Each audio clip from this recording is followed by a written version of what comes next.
Hi, I'm Weisbarth with Weisbarth & Associates. Welcome to my March 2026 market update. Last month, I wrote that the real estate market looked like it was about to repeat its familiar annual cycle. At the time, signals were still early. Few homes were selling quickly, buyer activity seems to be picking up, and both new listings and pending sales were starting to rise. Now that we have the February data, those early signals look much more convincing. If you look at this chart, you can see the pattern pretty clearly. After the typical winter slowdown, both new listings and pending sales start rising again earlier this year, just as they've done in the past several years. In other words, the spring market appears to be unfolding almost exactly on schedule, and the market is moving quickly. One of the clear signals is days on market, which dropped sharply from 39 days in January to just 11 days in February. That's a strong signal that buyers are actively competing for the homes that are coming onto the market. So at least for now, the market is following the same script we've been watching for the past several years. By the way, if you want to look at this chart and explore the data at your own pace,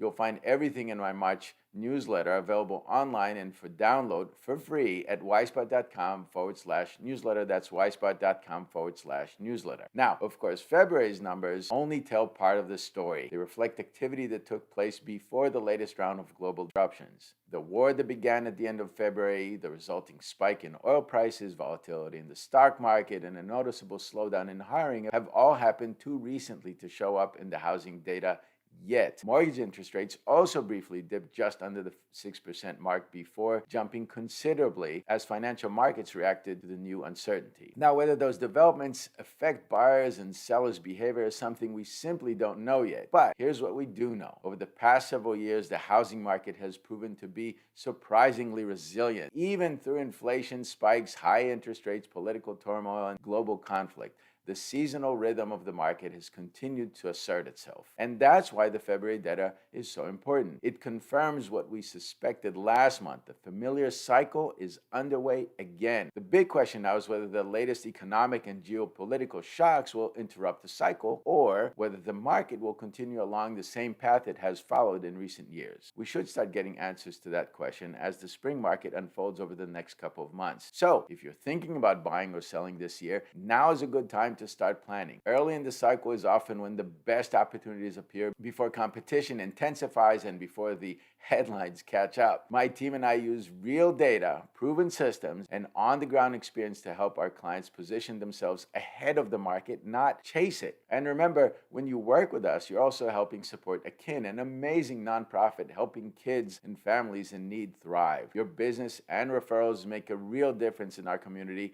and we're incredibly proud to be part of that mission. So, if you'd like to talk strategy or if you know someone who could use some guidance, reach out by email, text, or my favorite, a good old-fashioned phone call at 206-779-9808. That's 206-779-9808. Thanks for watching. Don't forget to like, subscribe, and follow for more updates. And be sure to check out the full March newsletter at weisbarth.com/newsletter. I'm Weisbarth with Weisbarth & Associates, and I'll see you next month.